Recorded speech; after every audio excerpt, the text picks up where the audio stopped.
Fans எல்லாரும் கொஞ்சம் settle ஆனீங்க அப்படின்னா நம்மளுடைய லெஜண்ட் சார் பேசுறது நம்ம கேட்கலாம். I request everyone to be seated.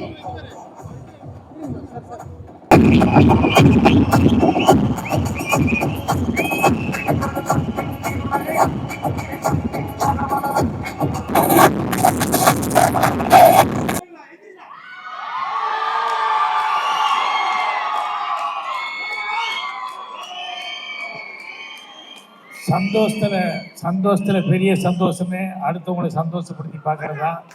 அதை வாழ்க்கையோட தத்துவமா வாழ்ந்துட்டு இருக்காரு நம்ம லெஜண்ட் சரவணன் அவர்கள்.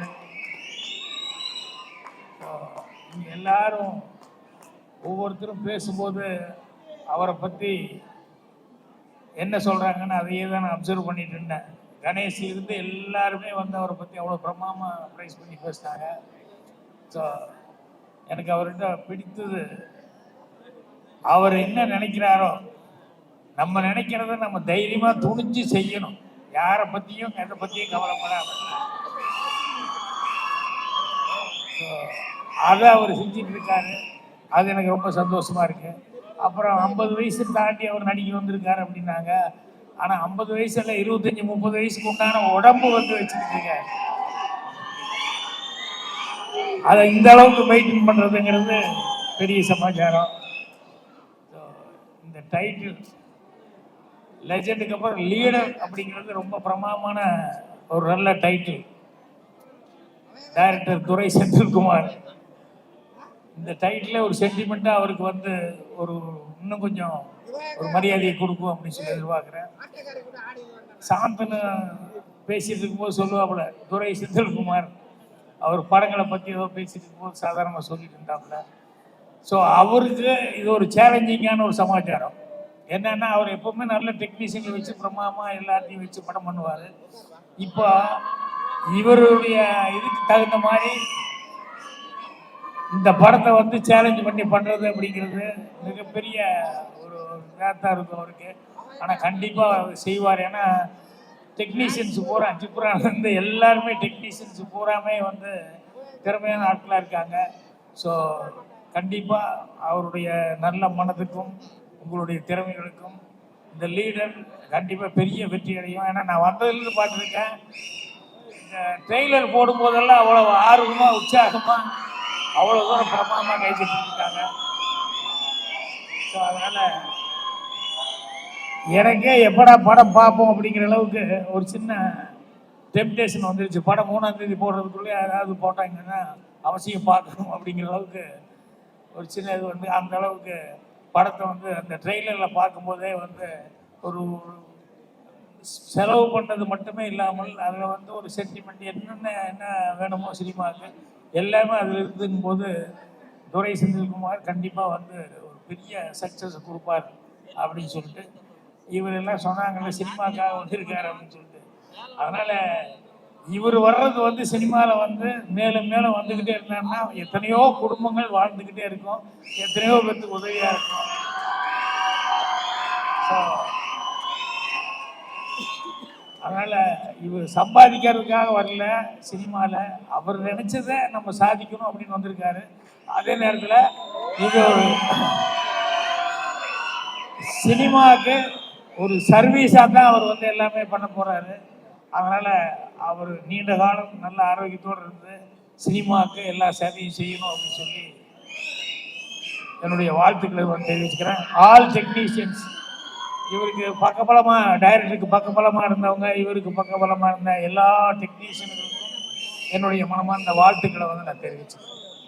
திரு லெஜண்ட் சரவணன் அவர்களோட முதல்ல பேசக்கூடிய வாய்ப்பு எனக்கு 2-3 வருஷத்துக்கு முன்னாடி கிடைச்சது. நிக்கில் முருகனுடைய பேட்டியை பார்த்துட்டு தான் எனக்கு ஃபோன் பண்ணார். அவர்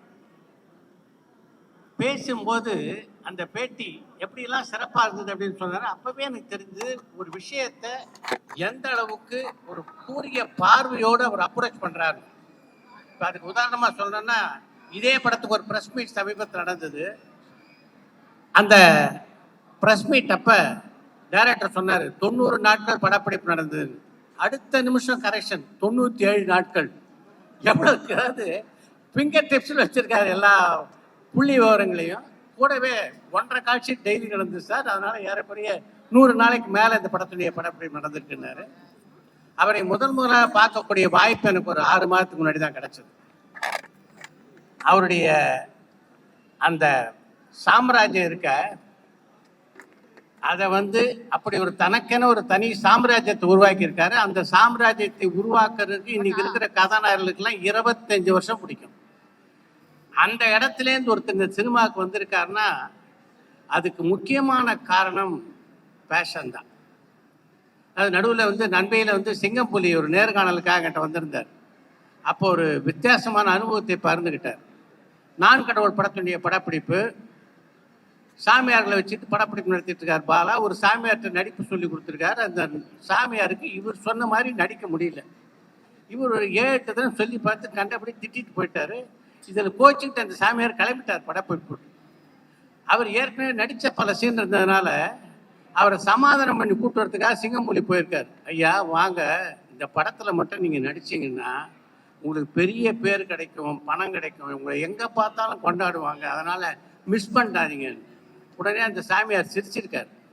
என்னங்க சிரிக்கிறீங்க? இதெல்லாம் வேணான்னு தானடா இங்கே வந்தேன் நான், விட்டுட்டு இதெல்லாம் வச்சு திருப்பி நான் என்ன பண்ண போகிறேன். அது மாதிரி பார்த்தீங்கன்னா சினிமாவில் நடிக்க வர்றதுக்கு எல்லாருக்கும் என்ன நினைப்பாங்க? செல்வாக்கு, பணம், புகழ், இந்த 3ல் எது இல்லை விட்ட. இதெல்லாம் தாண்டி சினிமாவில் வந்திருக்காருன்னா 2 படம், ஒரு சல்மான் கானும் ஒரு ஷாருக் கானும் பண்ண வேலை, அந்த போட்டோவை காட்டி அவங்க அம்மா கிட்ட சொன்ன அந்த வார்த்தை, அதுதான் இன்றைக்கு இப்படி ஒரு மனிதரை இந்த சினிமாவுக்கு கொண்டு வந்து நிறுத்தியிருக்கு. அவரை பொறுத்த வரைக்கும் ஒரு மிகப்பெரிய சாதனையாளர் அப்படின்னு தான் சொல்லணும். அந்த சாதனையை இந்த சினிமா உலகத்தில் ஒரு நிகழ்த்துவார் அப்படின்றதுல எந்த சந்தேகமும் இல்லை. அவரை பார்க்கும்போது எனக்கு 2 விஷயம் வரும். ஒன்று, எம்ஜிஆருடைய பாடல், நினைத்ததை நடத்தியே முடிப்பவன் நான் நான் நான் அப்படின்ற பாடல். அதைத்தான் இன்னைக்கு பண்ணிக்கிட்டு இருக்காரு அவரு. இன்னொன்று சிவாஜியினுடைய பாடல், நிலை உயரும் போது பணிவு வந்தால் உலகம் உன்னை வணங்கினாரு. அதுக்கு அடையாளமாக இருப்பவர் சரவணன் அவர்கள். இந்த உயரத்துக்கு வந்ததுக்கு பின்னால இப்படி ஒரு மனிதரை பார்க்கவே முடியாது. உங்களுடைய வரவு சினிமா உலகத்துக்கு மிகப்பெரிய வரவு சார். நிச்சயமாக நீங்கள் தொடர்ந்து பல திரைப்படங்களை எடுக்கணும். அதன் மூலம் பல குடும்பங்களை வாழ வைக்க வேண்டும். பொதுவாக சொல்கிறாங்க, உங்களுடைய நண்பர்கள் யாருன்னு சொல்லு, நீ யாருன்னு தெரிஞ்சுக்கிறேன்னு. திரைப்படங்களை பொறுத்த வரைக்கும் உங்கள் படத்தில் இணைந்து பணியாற்றவர்கள் யாருன்னு சொல்லுங்கள், உங்கள் படத்தை பற்றி தெரிஞ்சுக்கலான்னு சொல்லுவோம். அது மாதிரி ஒரு அற்புதமான ஒரு இயக்குனரை தேர்வு செய்திருக்கிறார்.